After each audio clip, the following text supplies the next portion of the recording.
Hello friends, मैं हूं गीत कुमार सिन्हा। आज हम लोग पढ़ने जा रहे हैं एनसीईआरटी के बारे में। एनसीईआरटी जिसे क्या कहते हैं हिंदी में, राष्ट्रीय शैक्षिक अनुसंधान और प्रशिक्षण संस्थान। इसका फुल फॉर्म है national council of educational research and training. ये आपके 7वें पेपर के तीसरे भाग से रिलेटेड है, और जैसा कि हम 7th पेपर का तीसरा भाग पढ़ रहे हैं, उसी सीरीज़ में मैं आज ये पढ़ाने जा रहा हूँ। उससे पहले मैं एक बात बता दूं कि हाल ही कुछ वर्षों में एनसीईआरटी कुछ बातों को लेकर विवादों में रहा था। जैसे कि दक्षिणपंथी लोगों ने कहा कि वामपंथी लोगों ने इसके द्वारा जो पढ़ाए गए जो इतिहास है उसे अपने तरीके से मोल्ड कर दिया। अभी उस चीज़ को लेकर कई विवाद चल रहे थे कि हम इस तरीके से इतिहास को फिर से दोबारा लिखेंगे, इस तरीके की किताबों को फिर से शामिल करेंगे सिलेबस में।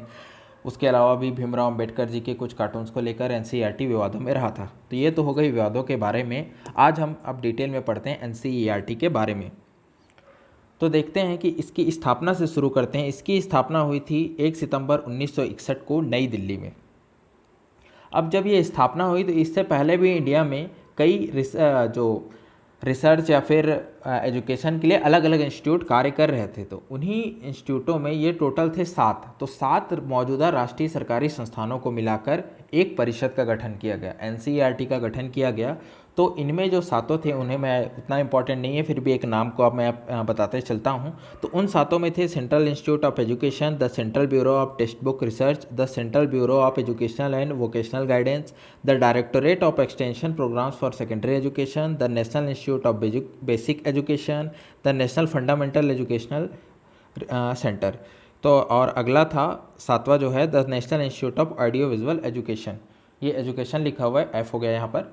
तो इस तरीके से 7 को मर्ज करके क्या बना दिया गया कि एनसीईआरटी का निर्माण किया गया। तो अब आगे देखते हैं हम। अधिकतर हमारे सिलेबस में जो भी ये तीसरा पोर्शन है, इसमें उद्देश्य और कार्य और स्थापना या उसके क्षेत्रीय कार्यालयों को लेकर ही ज़्यादा जोर दिया गया है। पिछले वर्ष के भी पेपर को हम देखें, अगर एनालिसिस करें तो उस तरीके के क्वेश्चन ज़्यादा आए थे। तो उस चीज़ों पर हम ज़्यादा फोकस करते हुए चलेंगे। तो आगे देखते हैं हम एनसीईआरटी के प्रमुख उद्देश्य। तो अब जब आप इसके साइट पे जाएंगे तो एनसीईआरटी के आपको मुख्य 4 उद्देश्य मिलेंगे आपको। तो इन मुख्य 4 उद्देश्यों में हम देखते हैं क्या क्या है। पहला तो है विद्यालय शिक्षा की गुणवत्ता में सुधार लाना। दूसरा है प्रशिक्षण कार्यक्रम आयोजित करना। तीसरा है शिक्षा का प्रचार प्रसार करना। और चौथा है देश में विद्यालयी शिक्षा के सम्मुख आने वाली समस्याओं का समाधान करने में सहायता करना। तो ये तो हो गए उद्देश्य। अब इन उद्देश्यों की पूर्ति के लिए ही जो एनसीईआरटी अलग अलग कार्य करता है, उसके विशिष्ट कार्यों को आयोजित करता है। ठीक है, तो अब हम इसके बाद अगला टॉपिक क्या पढ़ने वाले हैं, एनसीईआरटी द्वारा किए गए कार्य। ये विशिष्ट कार्य है। तो मैं आपको पहले ही बता दूं कि मैं एक कार्यों को एक छोटे फॉर्मेट में लेके अलग से बताऊंगा, फिर आपको लिखने के पर्पज़ से जो कार्य है उनका विश्लेषण करते हुए भी इसमें मैं आपको नोट्स भी प्रोवाइड कर रहा हूँ। ठीक है, तो शुरुआत करते हैं। एनसीईआरटी के विशिष्ट कार्य क्या क्या है। तो राष्ट्रीय पाठ्य चर्चा रूपरेखा को लागू करना या सिलेबस को क्या करना, लागू करना, उस पर रिसर्च करना, फिर उसके बाद उसको जहाँ जहाँ एनसीईआरटी के तहत जो बुक्स लागू हैं उन पर लागू करना। प्रारंभिक शिक्षा का सार्वत्रिकीकरण यानी सभी तक प्रारंभिक शिक्षा को पहुँचाना। इसके बाद अगला है व्यावसायिक शिक्षा प्रदान करना। व्यावसायिक शिक्षा ऐसी शिक्षा जो आपको व्यवसाय में आगे मदद करे, ऐसी शिक्षा प्रदान करना। विशेष आवश्यकता वाले बच्चों जो हैंडीकैप्ड है या फिर कुछ दिमाग से कुछ कमज़ोर बच्चे हैं, उनके लिए किस तरीके से शिक्षा प्रोवाइड की जाए जिससे वो सीख सकें। अगला है पूर्व बाल्यकाल शिक्षा। ये प्ले स्कूल वाला आप कॉन्सेप्ट सुना होगा आपने कि पहले जो शिक्षा प्रदान की जाती है ताकि बालक स्कूल में जाने से, बालक या बालिका पहले जो भी स्कूल में जाने से पहले ही कुछ चीज़ें सीख जाएँ। मूल्यांकन और परीक्षा में सुधार, मतलब लगातार मूल्यांकन की पद्धति, अगर सिलेबस लॉन्च किया है तो उसके तहत परीक्षाएं का आयोजन होगा, तो परीक्षा में भी सुधार होगा, किस तरीके से परीक्षा ली जाए, और मूल्यांकन में भी। मूल्य शिक्षा, मूल्य शिक्षा के अंतर्गत क्या क्या आता है, क्या अनैतिक है, क्या नैतिक है, क्या शुभ है, क्या अशुभ है, क्या चीज़ें करनी चाहिए, क्या नहीं करनी चाहिए, ये सब चीज़ें मूल्य शिक्षा में आती हैं। अगला है शैक्षिक प्रौद्योगिकी। शैक्षिक प्रौद्योगिकी मतलब इंफॉर्मेशन टेक्नोलॉजी या टेक्नोलॉजी का शिक्षण में प्रयोग करना, यही क्या है, शैक्षिक प्रौद्योगिकी। अगला देखते हैं हम अनुकरणीय पाठ्यपुस्तक, कार्यपुस्तिका, अध्यापक निर्देशिका, संपूर्ण अध्ययन सामग्री तैयार करना, यानी कि अध्यापकों के लिए निर्देशिका भी कि किस तरीके से बच्चों को, जो एक एज के बच्चे होते हैं, उन्हें किस तरीके से पढ़ाना है, और उसके बाद वो एक सामग्री तैयार करके देते हैं कि आपको इसी फॉर्मेट में आगे चलते हुए पढ़ाना है। बालिकाओं की शिक्षा पर जोर देता है, उन उद्देश्यों की पूर्ति के लिए बालिकाओं की शिक्षा को आगे बढ़ाएगा, कैसे उन्हें ज़्यादा पढ़ाया जा सके, उन्हें प्रोत्साहित किया जा सके। प्रतिभा पहचान, आपने देखा होगा समय समय पर एनसीईआरटी क्विज़ वगैरह जारी करता रहता है, और उसके ज़रिए क्या करता है, प्रतिभाओं की खोज करता है या मॉडल प्रतियोगिताएं आयोजन करता है और लोगों को आगे तक देश में भी और विदेशों तक भी उन्हें पोषित करने का कार्य करता है। अध्यापक शिक्षा में सुधार, जरूरी नहीं है कि आप सिर्फ बच्चों को बच्चों के लिए शिक्षा में सुधार करें, अध्यापक जो पढ़ाने वाले हैं उसकी भी शिक्षा में सुधार करना आवश्यक है। अंतर्राष्ट्रीय संबंध, अंतर्राष्ट्रीय संबंध क्या है, इससे जो भी नए खोज हो रहे हैं या यहाँ पर कुछ अच्छे कार्य चल रहे हैं तो उन्हें एक जो मल्टीलेटरल जो समूह है उनके साथ मिलकर कुछ समस्याओं को सुलझाना, यहाँ कुछ अच्छी चीज़ें चल रही हैं उन्हें यहाँ लाना, यहाँ से उस प्रकार भेजना, ये सब चीज़ें क्या आती हैं अंतर्राष्ट्रीय संबंध के तहत। तो ये तो हो गए इसके विशिष्ट कार्य। तो इन विशिष्ट कार्यों को लेकर भी आप एक पॉइंट बना सकते हैं। आगे मैं आपको एक पॉइंट वाइज भी समझाऊंगा कुछ पॉइंट्स को, और आगे मैं आपको नोट्स भी प्रोवाइड करूंगा। तो आगे देखते हैं हम एनसीईआरटी के कार्यों का संपूर्ण विश्लेषण कि किस तरीके से आप लिख सकते हैं। ये लिखने के लिए मैंने यहाँ पर शामिल किया है इसे। एनसीईआरटी स्वतंत्र रूप से तथा दूसरी संस्थाओं को सहयोग से शैक्षिक अनुसंधान कार्यक्रम आयोजित करती है।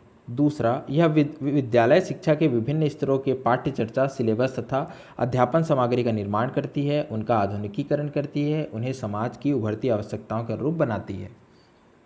यह पात्रता युक्त अभ्यर्थियों के लिए सेवापूर्व अध्यापक शिक्षकों तथा अध्यापक शिक्षा से जुड़े अन्य कार्यकर्ताओं के लिए सेवाकालीन शिक्षा कार्यक्रमों का आयोजन करती है। देखिए, तो इन तीनों पॉइंट पे क्या है कि ये क्या करती है, शैक्षिक अनुसंधान कार्यक्रम का आयोजन करती है, ये क्या करती है, सिलेबस का निर्माण करती है, उन्हें क्या आवश्यकताओं के अनुरूप बनाती है। आप इस तरीके से की पॉइंट्स को पकड़ सकते हैं। ये क्या करती है, पात्रता युक्त अभ्यर्थियों, ये पात्रता युक्त अभ्यर्थियों लिखा हुआ है यहाँ पे। इसका मतलब है जैसे आप अध्यापक बनने के लिए चुने जाते हैं तो उस दौरान भी आपको ट्रेनिंग देगी। जैसे आप टीचर बन जाते हैं तो सेवाकालीन भी क्या करती है, आपको कैसे पढ़ाना है और कैसे इंप्रूवमेंट लाना है वो सब भी प्रोवाइड कौन करता है, एनसीईआरटी करता है। आगे देखते हैं हम कि विद्यालय तथा शिक्षा या अध्यापक शिक्षा पर केंद्र तथा राज्य सरकारों को सलाह प्रदान करती है कि इस तरीके से ये चीज़ें होनी चाहिए, ये सुधार करनी चाहिए। इसी क्रम में आगे भारत सरकार के कार्यक्रमों और नीति के कार्यान्वयन में संबंध रखती है। कहने का ये मतलब है कि भारत सरकार शिक्षा क्षेत्र में कुछ कार्यक्रम को चला रही है, नीतियों को चला रही है, तो उसके लिए नोडल एजेंसी की तरह ये कार्य करेगी। और मैंने जैसे पहले ही बताया विशिष्ट कार्यों में कि जो अंतर्राष्ट्रीय संबंध है, तो अंतर्राष्ट्रीय एजेंसियों से समन्वय में सहयोग करती है। जैसे यूनेस्को और यूनिसेफ द्वारा अलग अलग जगह जो चलाया जा रहा है तो उनसे कुछ बजट भी प्राप्त कर लेती है, उनसे कुछ सहयोग भी प्राप्त कर लेती है एनसीईआरटी। अगला देखते हैं, यह विद्यालय शिक्षा और विद्यालय शिक्षा जुड़े व्यक्तियों को शिक्षा में हुए नए विकास, विचारों से, विचारधाराओं से, सभी विषयों में ज्ञान से अवगत कराने के लिए अभिमुखीकरण कार्यक्रमों का आयोजन करती है। कहने का ये मतलब है, आप इस पॉइंट को पकड़िएगा, अभिमुखीकरण की जो नए लोग हैं, व्यक्तियों की शिक्षा में नए विकास, विचारधाराओं को जो ज्ञान से अवगत कराने जाते हैं वो कार्यक्रम आयोजित करते हैं, सबके आइडियाज़ सुनते हैं और उनको लागू करने के लिए उस पर रिसर्च भी काम करते हैं। ठीक है, तो इस तरीके से क्या हो गया ये विशिष्ट। अब हम इसमें आगे देखते हैं कार्यकारी संगठन के बारे में कि किस तरीके से यह संगठन है, कैसे वर्क करता है, इसके कौन अध्यक्ष क्या होते हैं। तो हम देखते हैं इसमें कि एनसीईआरटी मुख्य अंतरंग या प्रबंध परिषद इसकी कार्यकारी समिति है। केंद्रीय मानव संसाधन विकास मंत्री, अभी श्री पोखरियाल जी इसके क्या हैं, जब मैं वीडियो रिकॉर्ड कर रहा हूँ तो मानव संसाधन विकास मंत्री एचआरडी मिनिस्टर कौन है, श्री पोखरियाल जी हैं। ये सामान्य सभा के पदेन अध्यक्ष होते हैं।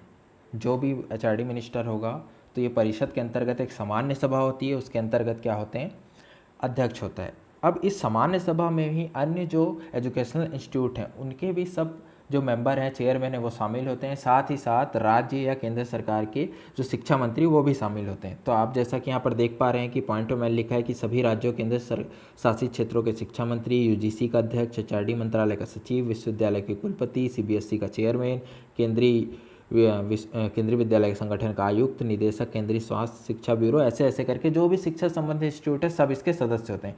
इसका मकसद क्या है कि सभी के विचारों को लाया जाए, आइडियाज़ को लाया जाए और एक सही दिशा में क्या किया जाए, शिक्षा जो पद्धति है उसे विकसित किया जाए। इसके अलावा इस क्षेत्र में विशेष अनुभव रखने वाले अधिकतम 6 लोगों को भारत सरकार मनोनीत करती है।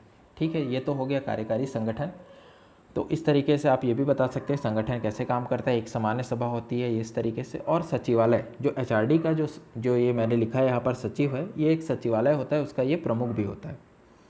आगे हम बढ़ते हैं, आगे देखते हैं विभिन्न निकाय और संस्थान। तो जो एनसीईआरटी है वो क्या करती है, विभिन्न निकायों और संस्थानों के माध्यम से अपने कार्यों को संचालित करती है।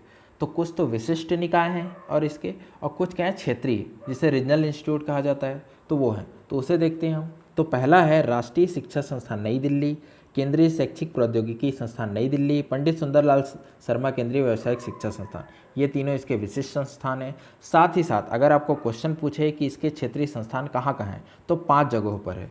5 जगह कौन कौन सा है इसमें? एक तो है अजमेर, भोपाल, भुवनेश्वर, मैसूर, शिलांग। इसको याद रखिएगा, क्षेत्रीय शिक्षा संस्थान। पिछले बार भी किसी एक का क्षेत्रीय शिक्षा संस्थान या क्षेत्रीय कार्यालय के बारे में पूछा है, तो आप इसे 5 जरूर याद रखिएगा कि 5 जगहों पर क्या है, क्षेत्रीय शिक्षा संस्थान है वहाँ पर। आगे देखते हैं हम। अब इसी क्रम में मैं आपको ये भी बता दूं कि एनसीईआरटी का ये लोगो है। लोगो बड़ा देखने में अजीब सा लगता है कि क्या लिखा हुआ है करके, और ये क्या बना हुआ है करके। तो ये बता दो, एक इंटीग्रेटेड फॉर्म में 3 हंसों का एक जोड़ा है जो इंटीग्रेटेड फॉर्म में। ये क्या प्रदर्शित कर रहा है? ये है 3 हंसों जो कि एस्पेक्ट प्रदर्शित कर रहे हैं। 3 जो मुख्य एस्पेक्ट्स हैं इसके, अनुसंधान, विकास, प्रशिक्षण, एक्सटेंशन, ये जो 3 एस्पेक्ट्स हैं उसे प्रदर्शित कर रहे हैं कि इस तरीके से एनसीईआरटी अपने उद्देश्य को दर्शाती है। साथ ही यहाँ पर इसका एक ध्येय वाक्य है, यहाँ पर भी लिखा है मैंने और यहाँ पर भी लिखा है, विद्या अमृत स्नुते। इसका क्या मतलब है? विद्या से अमृत की प्राप्ति होती है। किसकी प्राप्ति होती है? अमृत की। तो इस तरीके से है। अगर इस लोगों के बारे में कुछ और मैं जानकारी दे दूं तो ये 3री सदी ईसा पूर्व, कब की है? 3री सदी ईसा पूर्व में क्या किया गया था? खुदाई की गई थी। कहाँ? ये कर्नाटक में रायचूर के पास मास्की गुजरा नाम से एक मास्की जगह है, अशोककालीन है, तो वहाँ से एक खुदाई में प्राप्त हुआ था। तो उसे ही क्या किया गया, इसमें शामिल किया होगा। अगर आपने हिस्ट्री पढ़ा है तो मास्की का नाम आपने सुना होगा, तो वहीं से ये प्राप्त हुआ था। तो इस वीडियो में इतना ही। मैं आशा करता हूँ ये कि वीडियो आपके काम आएगा, आपको अच्छा लगा होगा। अगर अच्छा लगे तो बिल्कुल भी इसे लाइक एंड शेयर कीजिएगा। ठीक है, इसके लिए धन्यवाद।